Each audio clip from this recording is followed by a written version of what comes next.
नमस्कार दोस्तों, आप सभी का स्वागत है हमारे यूट्यूब चैनल बीसीएस एकेडमी पर। और आज की इस वीडियो में हम कक्षा 11 भौतिक विज्ञान एनसीईआरटी आरबीएससी सिलेबस के अकॉर्डिंग महत्वपूर्ण प्रश्नोत्तर की सीरीज में 10वां वीडियो लेकर आए हैं, जिसमें हम 10वें चैप्टर द्रव्य के तापीय गुण से संबंधित कुछ महत्वपूर्ण प्रश्नोत्तर यहाँ पर देखने वाले हैं, समझने वाले हैं। इससे पहले हमने पहले चैप्टर से 9वें चैप्टर तक के इंपॉर्टेंट क्वेश्चन आंसर देख लिए थे, समझ लिए थे। विद्यार्थियों, यदि आप हमारे YouTube चैनल पर नए हैं तो चैनल को सब्सक्राइब कर लीजिए, साथ में बेल आइकन भी दबा दीजिए ताकि आपको आगे की वीडियोज की नोटिफिकेशन मिलती रहे। अब मैं इस वीडियो को स्टार्ट करता हूं। इस चैप्टर से रिलेटेड सबसे पहले हम वस्तुनिष्ठ प्रश्न देखेंगे। उसके पश्चात हम फिल इन द ब्लैंक्स वाले क्वेश्चन यहाँ पर देखने वाले हैं और फिर हम लघुत्रात्मक, अति लघुत्रात्मक, आंकिक प्रश्नों का संकलन भी आज के इस वीडियो में देखेंगे, समझेंगे। विद्यार्थियों, पहला जो हमारा प्रश्न है, देखिए क्या कहता है कि फ़ारेनहाइट स्केल पर ब्रह्म शून्य ताप का मान क्या होगा। हमें इस क्वेश्चन के अंदर ब्रह्म शून्य ताप, देखिए ब्रह्म शून्य ताप क्या होता है इसे मैं क्लियर कर देता हूं। ब्रह्म शून्य ताप होता है 0 केल्विन, 0 केल्विन। अब मैं यहाँ पर बात करता हूं फ़ारेनहाइट और केल्विन ताप में आपस में क्या संबंध होता है। तो F-32/180 बराबर K-273 बट्टे में 100। यहाँ पर के का जो मान है वो हमें दे रखा है 0 केल्विन। यहाँ पर हम रख देंगे के बराबर 0 केल्विन। देन हमें देखिए क्या मिल जाएगा, 0 केल्विन पुट कर देंगे तो माइनस में 273 बट्टे में 100। यहाँ से हम इसको इस तरीके से लिख सकते हैं, माइनस में 273 बट्टे में 100 इंटू में 180, ये प्लस में 32 हो जाएगा। यहाँ से एक जीरो से एक जीरो कैंसिल हो जाएगा। इसमें ये 5 बार में, ये 9 बार में। अब 9 से इसको मल्टीप्लाई करके लिख देते हैं। F बराबर हमें देखिए क्या मिल रहा है, माइनस में 9 को 3 से गुणा करेंगे 27, 2 हासिल की। 9 को 7 से गुणा करेंगे 63, 63 और 2 हासिल वाले 65, 6 हासिल की हो गई 18 और 6 हमारे पास में आ गया है 24 बट्टे में 5 प्लस में 32। तो F बराबर देखिए हमें क्या मिल जाएगा, माइनस में 5 का भाग लगाएंगे तो 4 बार में, 45 9 बार में, फिर 7 के अंदर देंगे तो 1 बार में, फिर 4 बार में प्लस 32। आप यहाँ से ध्यान देंगे कि F बराबर हमारे पास में आ गया माइनस में 459.6, जिसे हम लगभग लिख सकते हैं माइनस में 460 डिग्री फ़ारेनहाइट। ये हमारे पास में इसका आंसर आ गया है। ऑप्शन सी यहाँ पर सही हो जाएगा। अगले क्वेश्चन की ओर बढ़ते हैं। केल्विन स्केल पर 0 डिग्री सेंटीग्रेड के समतुल्य मान है, उसके इक्वल मान क्या होगा। देखिए मैं आपको ये भी क्लियर कर दूं, फॉर्मूले से क्लियर कर देता हूं। वैसे तो हम सीधा भी जानते हैं 273.15 केल्विन होता है। C-100 K-273.15 बट्टे में 100, 100 से 100 यहाँ पर कैंसिल हो जाएगा। तो C बराबर आ जाएगा K-273.15। तो यहाँ से K बराबर अपने पास में आ गया है C प्लस में 273.15 और यदि हम यहाँ पर 0 डिग्री की बात करें तो 0 प्लस 273.15 तो केल्विन में हमारे पास में आ जाएगा 273.15 kelvin. Clear? 273.15 kelvin option A यहाँ सही हो जाएगा। अगले क्वेश्चन की ओर बढ़ते हैं। जल का घनत्व किस ताप पर अधिकतम होता है? देखिए, जल की डेंसिटी कौन से टेम्परेचर के ऊपर मैक्सिमम होगी? तो देखिए यहाँ पर देखेंगे, समझेंगे कि 4 डिग्री सेंटीग्रेड पर जल का घनत्व मैक्सिमम होता है। जल का जो घनत्व है वो मैक्सिमम होता है, घनत्व मैक्सिमम होगा, आयतन मिनिमम होगा। आयतन क्या होगा? मिनिमम। इन दोनों चीजों को क्लियर कर लीजिए कि जैसे ही टेम्परेचर 4 डिग्री सेंटीग्रेड होता है तो जल का घनत्व अधिकतम हो जाता है, मैक्सिमम हो जाता है, जबकि आयतन मिनिमम हो जाता है। 4 डिग्री सेंटीग्रेड पर जल का जो घनत्व है वो मैक्सिमम होगा, अधिकतम होगा। अगले क्वेश्चन की ओर बढ़ते हैं। निम्न में से कौन विशिष्ट ऊष्मा की इकाई है? विशिष्ट ऊष्मा की डेफिनेशन हम क्या जानते हैं? देखिए, विशिष्ट ऊष्मा को हम C से रिप्रेजेंट करते हैं। कई जगह पर आपको इसको S से भी मिल सकता है। विशिष्ट ऊष्मा ये बराबर होता है 1/m into delta Q upon में डेल्टा T। यहाँ पर इसका मात्रक लिखेंगे। विशिष्ट ऊष्मा का जो मात्रक है वो हमारे पास में देखिए क्या आ जाएगा। विशिष्ट ऊष्मा का मात्रक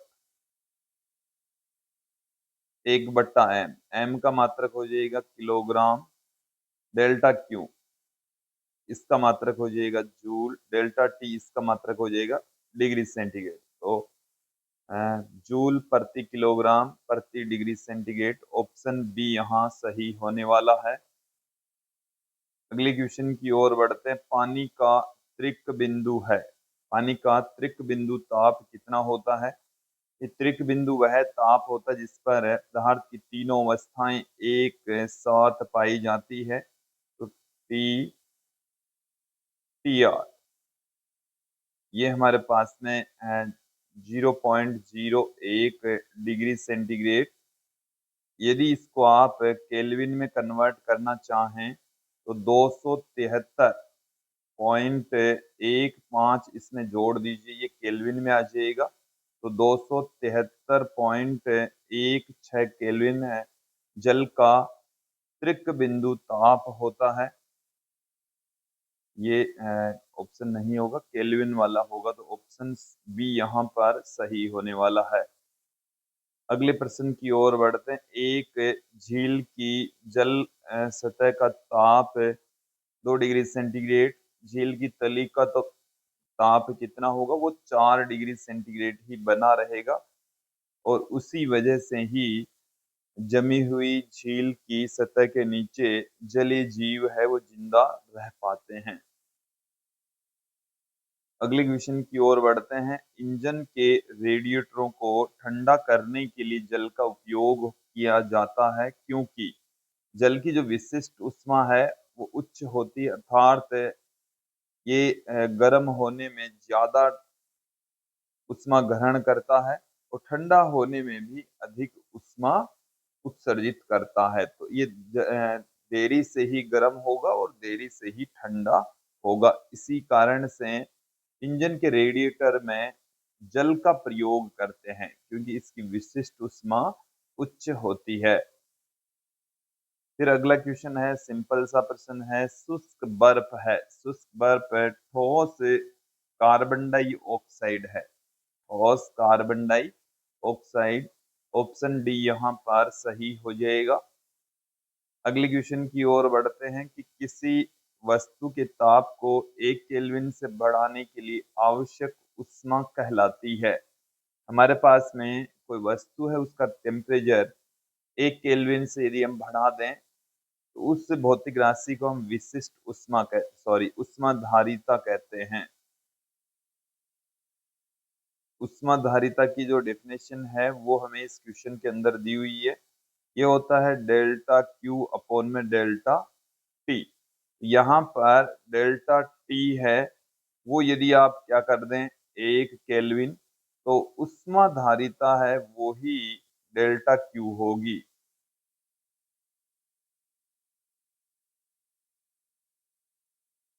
ऊष्माधारिता को ही हम डेल्टा क्यू कहेंगे। ओके, अगले क्वेश्चन की ओर बढ़ते हैं कि वह ताप जिस पर किसी द्रव का वाष्प दाब बाह्य दाब वायुमंडलीय दाब के बराबर हो जाता है तो उसको हम क्वथनांक कहते हैं। एकदम क्लियर कर लीजिए कि हमें द्रव का वाष्प दाब है, कोई द्रव है उसका जो वाष्प दाब है वो बाह्य दाब के बराबर हो जाता है, वायुमंडलीय दाब के बराबर हो जाता है, तो उस टेम्परेचर को हम क्वथनांक कहेंगे। फिर है जल को 0 डिग्री सेंटीग्रेड से 4 डिग्री सेंटीग्रेड तक गर्म किया जाए तब इसका आयतन क्या होगा। तो देखिए जल का जो टेम्परेचर है वो हम चेंज कर रहे हैं, 0 डिग्री सेंटीग्रेड से हम बढ़ाते जा रहे हैं। तो देखिए जैसे जैसे टेम्परेचर बढ़ेगा घनत्व 4 डिग्री सेंटीग्रेड के ऊपर मैक्सिमम होगा, फिर घनत्व वापस घटता जाएगा। यहाँ पर इस क्वेश्चन के अंदर हमें आयतन के बारे में पूछा गया है कि आयतन पर क्या असर पड़ेगा। तो 4 डिग्री सेंटीग्रेड पर जो घनत्व है वो रहता है मैक्सिमम और आयतन रहता है मिनिमम। आयतन क्या रहता है, मिनिमम। इससे टेम्परेचर कम होगा तो घनत्व घटेगा और आयतन बढ़ेगा। टेम्परेचर में यदि कमी या बढ़ोतरी होगी तो दोनों में बदलाव आ जाएगा। तो यदि आप यहाँ से 0 डिग्री सेंटीग्रेड से इधर की ओर टेम्परेचर को बढ़ा रहे हैं तो आयतन में पहले कमी आएगी, पहले घटेगा और 4 डिग्री सेंटीग्रेड के बाद में इसका मान बढ़ेगा, इंक्रीज होगा। तो ऑप्शन बी यहाँ पर सही हो जाएगा। क्लियर। अगले क्वेश्चन की ओर बढ़ते हैं कि 200 कैलोरी ऊष्मा द्वारा किया गया कार्य, कितना कार्य प्राप्त किया जा सकता है। हमें यहाँ पर डेल्टा क्यू की जो वैल्यू है वो दे रखी है 200 कैलोरी और इसके तुल्य कार्य हमें यहाँ पर पूछा, तो कार्य है वो यदि सारी की सारी ऊष्मा है वो कार्य में कन्वर्ट हो जाती है।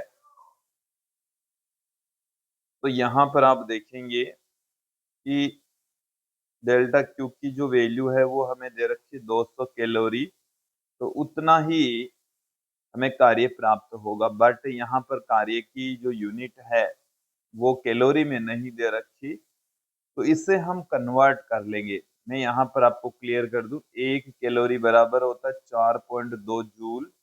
देन यहाँ से देखिए हमारे पास में क्या आ जाएगा, 200 गुणा में 4.2, अब ये जूल में कन्वर्ट हो गया है तो 8.4 इंटू 100, तो इसको हम इस तरीके से भी लिख सकते हैं 8400 जूल। क्लियर। सॉरी, यहाँ पर 840 जूल आएगा। कैलकुलेशन करेंगे तो एक तो पॉइंट हटेगा, एक जीरो लग जाएगा। फिर आगे बढ़ते हैं। अब हम कुछ रिक्त स्थान वाले प्रश्न यहाँ पर देख लेते हैं। हमारा जो पहला प्रश्न है वो है ताप का एसआई मात्रक होता है। ताप को हम विभिन्न मात्रकों में माप सकते हैं, लेकिन केल्विन ताप पैमाना है वो एसआई पद्धति वाला ताप पैमाना है, तो केल्विन में इसको हम मापेंगे। अगला क्वेश्चन देखें कि 1 ग्राम पानी का ताप 14.5 डिग्री सेंटीग्रेड से 15.5 डिग्री सेंटीग्रेड तक बढ़ाने के लिए आवश्यक उसमें ऊर्जा का मान 1 कैलोरी के तुल्य होता है। 1 कैलोरी के तुल्य होता है। ये जल की विशिष्ट ऊष्मा को परिभाषित किया गया है कि यदि हम जल का 1 ग्राम, देखिए विशिष्ट ऊष्मा को हम C से पुट करें, ये होता है 1/m इंटू डेल्टा Q बट्टे में डेल्टा T। यदि मैं यहाँ पर बात करूं कि जल के अंदर m बराबर हम ले लें 1 ग्राम, ठीक है, और तापमान में जो परिवर्तन है वो ले ले हम 1 डिग्री सेंटीग्रेड, और वो भी कौन सा 1 डिग्री सेंटीग्रेड, 14.5 डिग्री सेंटीग्रेड से 15.5 डिग्री सेंटीग्रेड तक यदि हम टेम्परेचर बढ़ाएं, 1 डिग्री सेंटीग्रेड तापमान बढ़ा रहे हैं, तो डेल्टा क्यू का जो मान है वो 1 कैलोरी के बराबर होगा, 1 कैलोरी के इक्वल होगा। जल की जो विशिष्ट ऊष्मा है C की जो वैल्यू होती है वो होती है 1 कैलोरी प्रति ग्राम प्रति डिग्री सेंटीग्रेड। क्लियर। अगले क्वेश्चन की ओर बढ़ते हैं। बर्फ के गलन की गुप्त ऊष्मा कैलोरी प्रति ग्राम में होगी। देखिए विद्यार्थियों, गलन की गुप्त ऊष्मा यदि हम बात करें बर्फ के लिए तो ये 80 कैलोरी प्रति ग्राम होती है, 80 कैलोरी प्रति ग्राम। जल के यदि हम वाष्पन की गुप्त ऊष्मा की बात करें तो वो 536 कैलोरी प्रति ग्राम। यदि यहाँ पर क्या आ जाता, जल आ जाता, तो जल के वाष्पन की गुप्त ऊष्मा, जल के वाष्पन की गुप्त ऊष्मा वो 536 कैलोरी प्रति ग्राम होती है। क्लियर। अगले क्वेश्चन की ओर बढ़ते हैं। स्थिर दाब व स्थिर आयतन पर मोलर विशिष्ट ऊष्माओं का अनुपात कहलाता है। कि स्थिर दाब तथा स्थिर आयतन पर मोलर विशिष्ट ऊष्माओं का जो अनुपात है उसको हम रुद्धोष्म निष्पत्ति या रुद्धोष्म प्रसार गुणांक कहते हैं। स्थिर दाब पर जो मोलर विशिष्ट ऊष्मा है उसको हम Cp से, स्थिर आयतन पर मोलर विशिष्ट ऊष्मा को हम Cv से, और इन दोनों का जो अनुपात है उसको हम गामा से रिप्रेजेंट करते हैं। इसे रुद्धोष्म निष्पत्ति कहते हैं, इसे रुद्धोष्म निष्पत्ति कहा जाता है।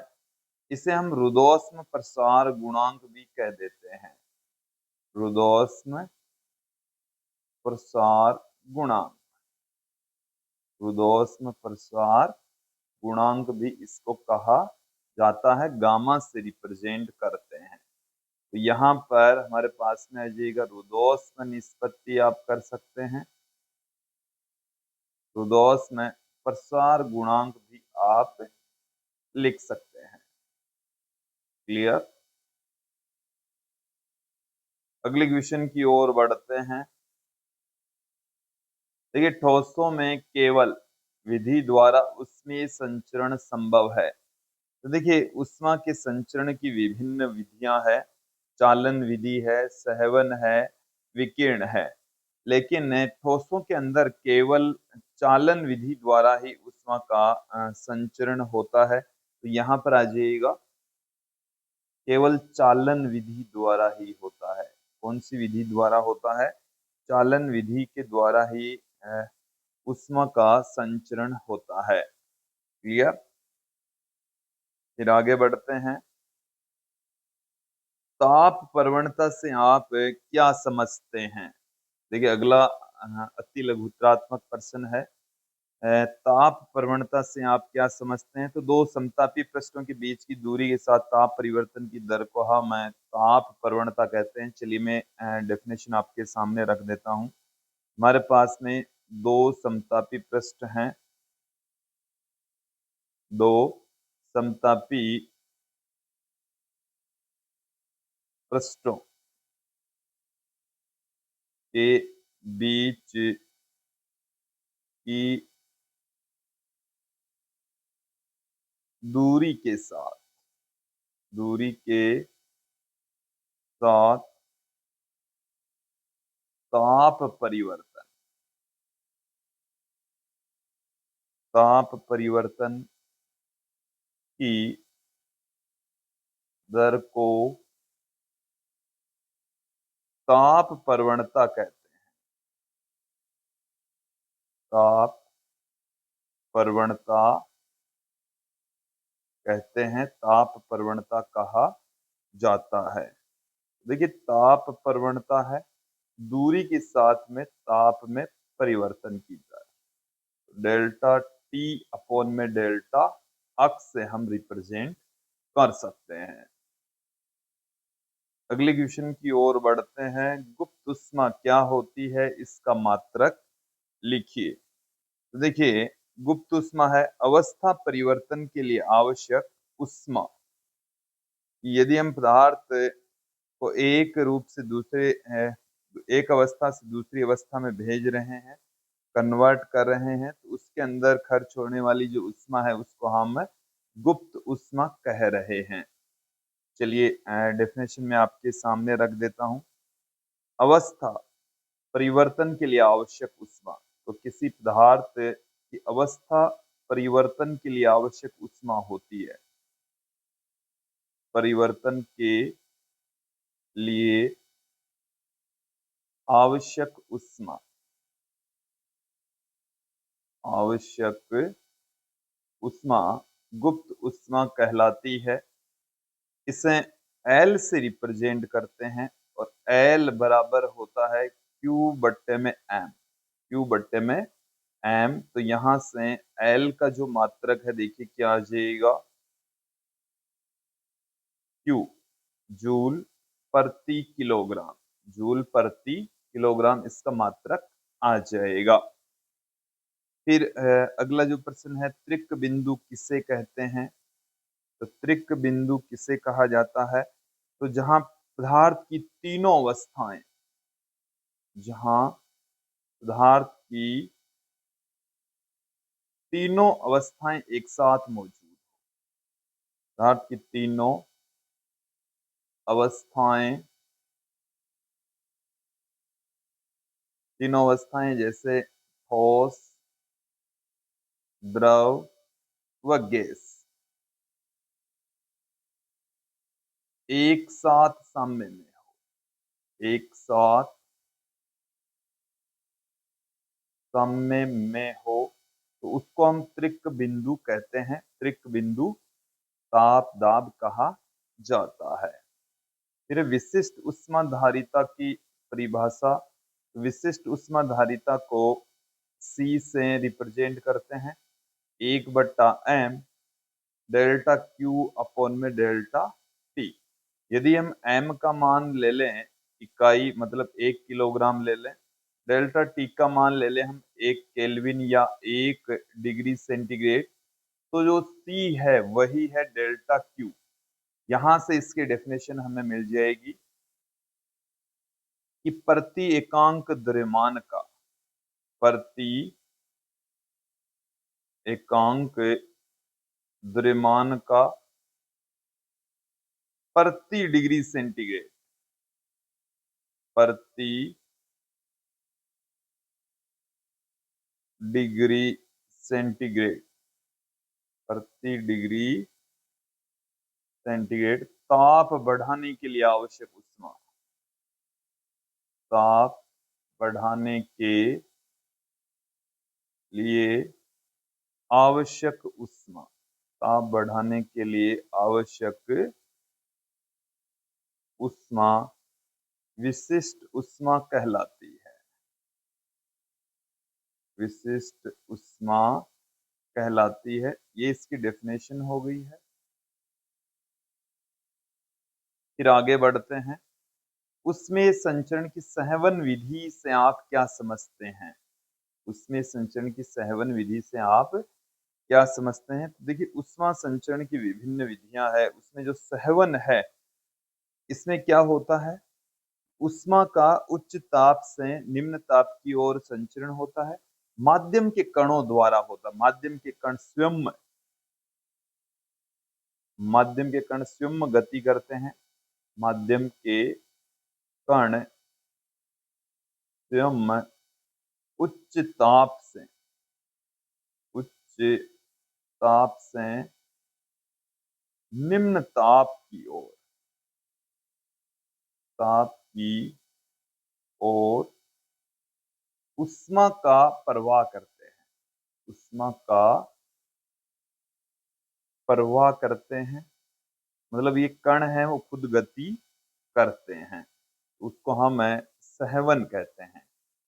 उच्च घनत्व से निम्न घनत्व की ओर माध्यम के कण गति करते हैं, जिससे उष्मा का संचरण होता है। फिर अगला प्रश्न है, आदर्श कृष्णिका किससे कहते हैं? तो आदर्श कृष्णिका जो जिसकी अवशोषण क्षमता 100% हो, अवशोषण क्षमता एक हो, मतलब हर प्रकार की तरंगों को अवशोषित कर ले, और उच्च ताप पर, या हम क्या कह सकते हैं, उच्च ताप पर हर तरंग दैर्ध्य की विकिरण का उत्सर्जन करे, हर तरंग दैर्ध्य की विकिरण का उत्सर्जन करे, विकिरण का उत्सर्जन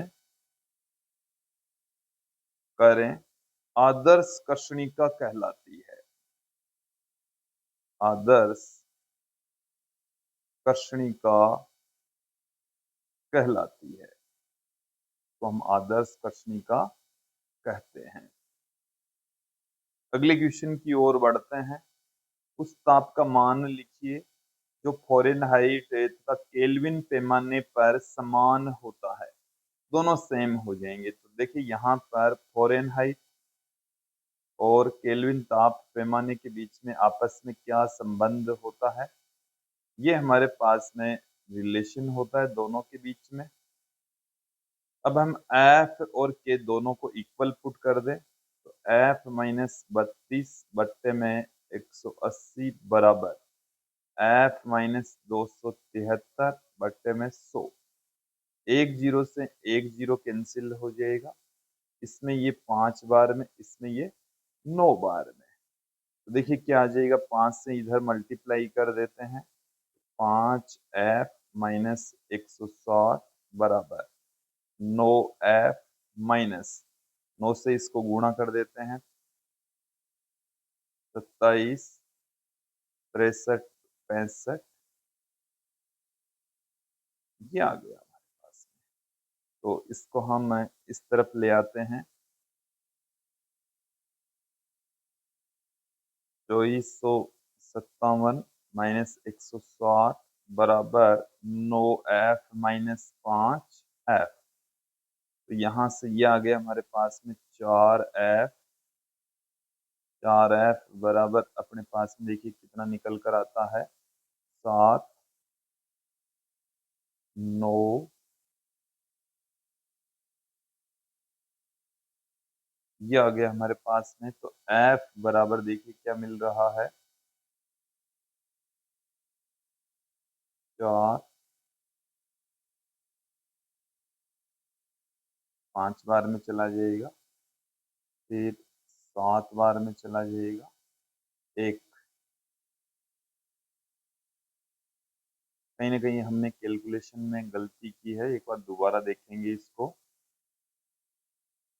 कैलकुलेशन तो हमें सही नजर आ रही है, बट व्यवहारिक रूप में यदि आप इसको देख ले में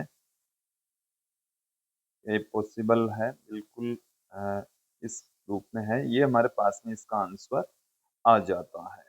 आप भी इसको एक बार दोबारा करके देख लीजिएगा। अगले क्वेश्चन की ओर बढ़ते हैं। किस धातु की उष्मा चालकता सर्वाधिक होती है? मैक्सिमम उष्मा चालकता वाली धातु कौन सी है? तो चांदी, इसकी विद्युत चालकता का उष्मा चालकता सर्वाधिक होती है। अगले क्वेश्चन की ओर बढ़ते हैं। देखिए हमारा जो अगला प्रश्न है वो दीर्घ उत्तरीय प्रश्नों में से हमने यहाँ पर अब की बार लिया है।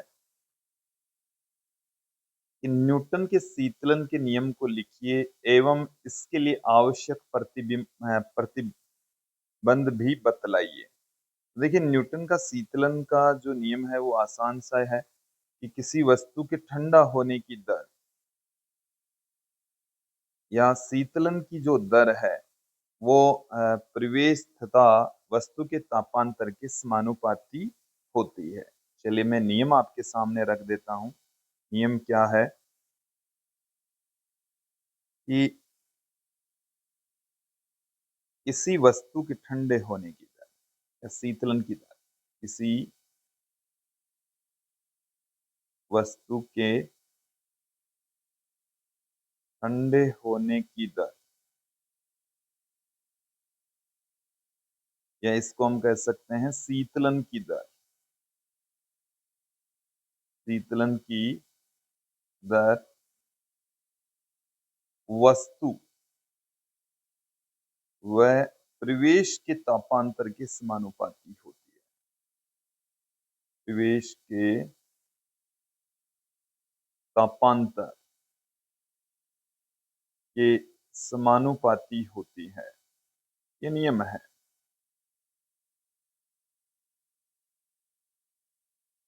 समानुपाती होती है। इसको हम इस तरीके से भी लिख सकते हैं, माइनस में dq/dt। ये समानुपाती होता है t-t0।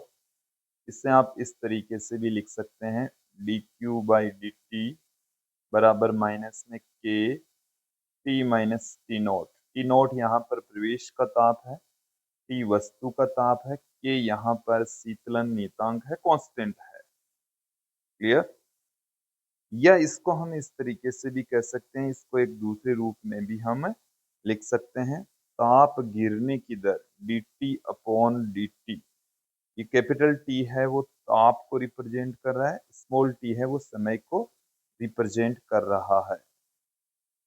इस तरीके से भी इस नियम को हम लिख सकते हैं। मैथमेटिकली दोनों तरीके से इसको लिखा जा सकता है।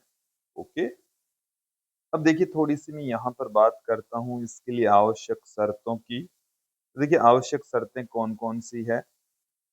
ये नियम तभी लागू होता है जब वस्तु का और प्रवेश का तापमान कम हो। शर्तें, वस्तु में यहाँ पर वस्तु टी व टी नोट कम होना चाहिए। टी नोट कम होना चाहिए। दोनों का तापमान, वस्तु और प्रवेश का दोनों का तापमान क्या हो, कम होना चाहिए। पहली शर्त यह है। उष्मा का संचरण है वो विकिरण विधि द्वारा ही होना चाहिए। विकिरण विधि द्वारा ही उष्मा का संचरण होना चाहिए। क्लियर? तो ये कुछ आवश्यक शर्तें भी है। फिर आगे बढ़ते हैं कि ऊष्मीय प्रसार गुणांक को अल्फा बीटा गामा में संबंध स्थापित कीजिए। देखिए विद्यार्थियों, अल्फा रेखीय प्रसार गुणांक होता है, बीटा चित्रीय प्रसार गुणांक और गामा आयतन प्रसार गुणांक होता है। इनका जो अनुपात है वो 1:2:3 में होता है। इसको आप हमारे नोट्स की सहायता से प्रूफ कर सकते हैं। इन तीनों के बीच में ये रिलेशन होता है। फिर हम देखते हैं, बात करते हैं कैलोरीमिति का सिद्धांत क्या है। तो देखिए किसी वस्तु के द्वारा एक वस्तु उष्मा का त्याग करती है तो दूसरी वस्तु उस वस्तु उष्मा को ग्रहण करती है। तो एक वस्तु के द्वारा दी गई उष्मा और दूसरी वस्तु के द्वारा ग्रहण की गई उष्मा बराबर होती है और यही कैलोरीमिति का सिद्धांत है। चलिए मैं इसको इस तरीके से आप शॉर्ट में मैं आपके लिए पुट कर देता हूं। दी गई उष्मा, दी गई उष्मा एक वस्तु के द्वारा दी गई उष्मा और दूसरी वस्तु के द्वारा ली गई उष्मा के बराबर होती है। क्लियर? तो दी गई उष्मा बराबर होती है ली गई उष्मा के, दोनों इक्वल होगी और यही है कैलोरीमिति का सिद्धांत। अगले क्वेश्चन की ओर बढ़ते हैं। देखिए दाब आयतन सूचक आरेख को समझाइए और इसमें क्रांतिक ताप क्या होता है इसको भी हमें समझाना है। इसके अलावा दाब ताप सूचक आरेख क्या होता है, त्रिक बिंदु के बारे में समझाइए। तापीय प्रतिबल क्या होता है, सूत्र व्युत्पन्न कीजिए।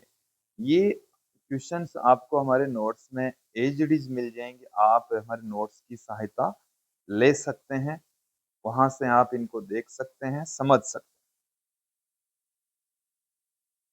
तापीय प्रतिबल का जो फॉर्मूला होता है, तापीय प्रतिबल होता है y अल्फा डेल्टा टी।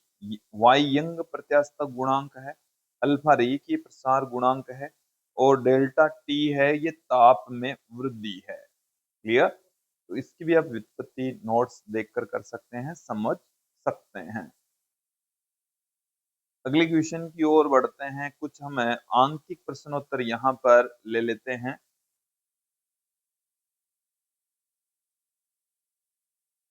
आंकिक प्रश्न देखेंगे। एक जलप्रपात 250 मीटर की ऊंचाई से धरातल पर गिरता है तो जल के ताप में हुई वृद्धि का परिकलन कीजिए। यदि संपूर्ण उत्पन्न उष्मा जल में ही निहित रहे तो। क्वेश्चन को एक बार समझ लीजिए। हमें यहाँ पर जलप्रपात की जो हाइट है वो 250 मीटर दे रखी है, और ये कहा गया है कि सारी की सारी जो उष्मा है वो जल के अंदर ही निहित रहती है। तो देखिए, उत्पन्न जो उष्मा है वो कहाँ से आएगी, क्योंकि जल के अंदर स्थितिज ऊर्जा में के रूप में, गुरुत्व स्थितिज ऊर्जा के रूप में उष्मा मौजूद रहती है, मतलब ऊर्जा मौजूद रहती है जो कि उष्मा में कन्वर्ट हो जाती है। हम उष्मा को एम एस डेल्टा टी के रूप में भी पुट कर सकते हैं। दोनों को यदि हम इक्वल पुट कर दें तो एम एस डेल्टा टी बराबर आ जाएगा एम जी एच, एम से एम कैंसिल हो जाएगा। हमें यहाँ पर डेल्टा टी ताप में वृद्धि पूछी है, देखिए ये आ जाएगा हमारे पास में जी एच अपॉन में एस। चलिए वैल्यू रख देते हैं। जी का मान होता है 9.8, 9.8। एच का जो मान है वो है 250। जल की विशिष्ट उष्मा की बात करें तो जल की जो विशिष्ट उष्मा है वो हम यहाँ पर पुट करेंगे। देखिए, जल की जो विशिष्ट उष्मा है वो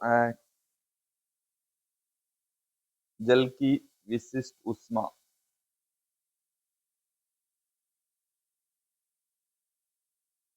विशिष्ट उष्मा सी या एस से हम लिखते हैं।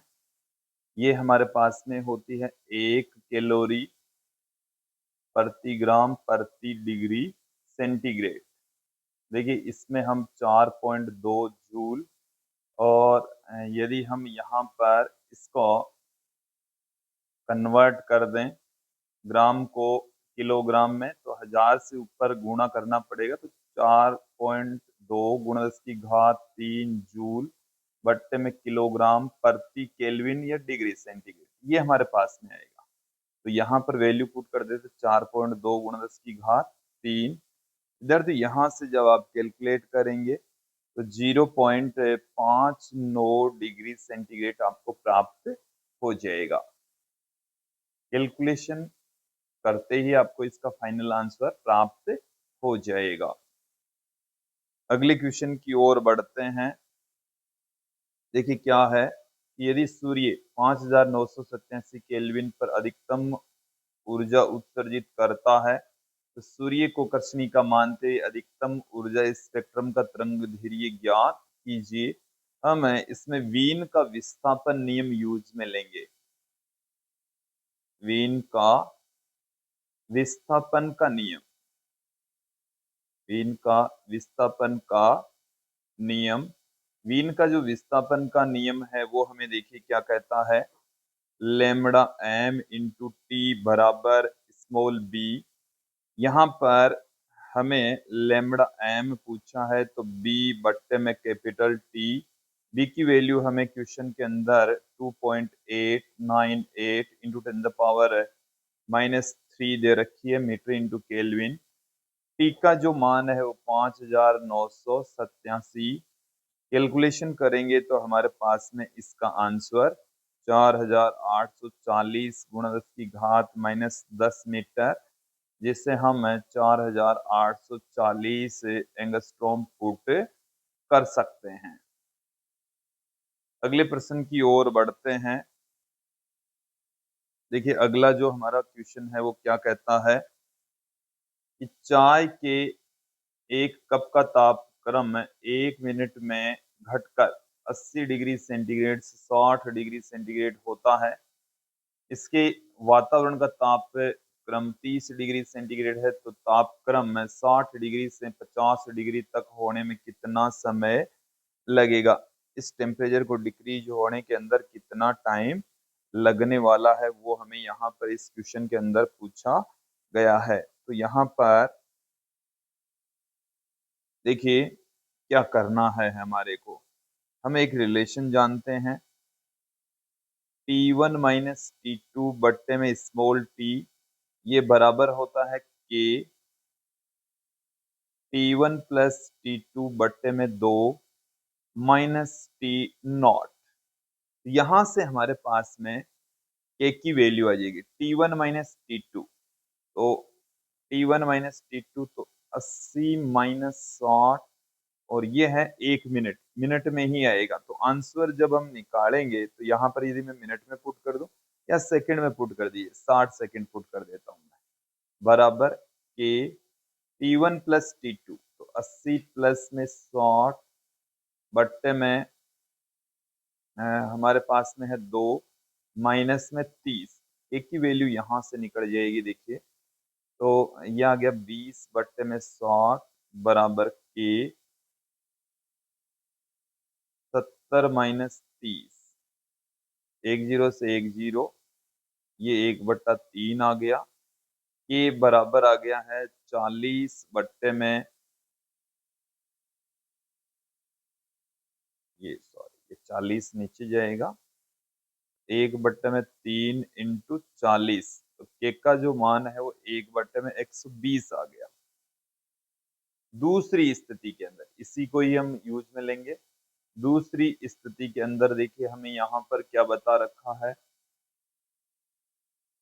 T1 का मान ये है 60 माइनस 50 बट्टे में ये वाला टी हमें यहाँ पर पूछा, के का मान 1/120, T1 प्लस T2, तो 60 प्लस 50 बट्टे में 2 माइनस 30, तो ये 10 बट्टे में टी बराबर 1/120, 110 बट्टे में 2 ये 55 माइनस 30, टी बराबर एक बार अगली स्टेप में हम लिखेंगे 1/120, ये आ गया 25।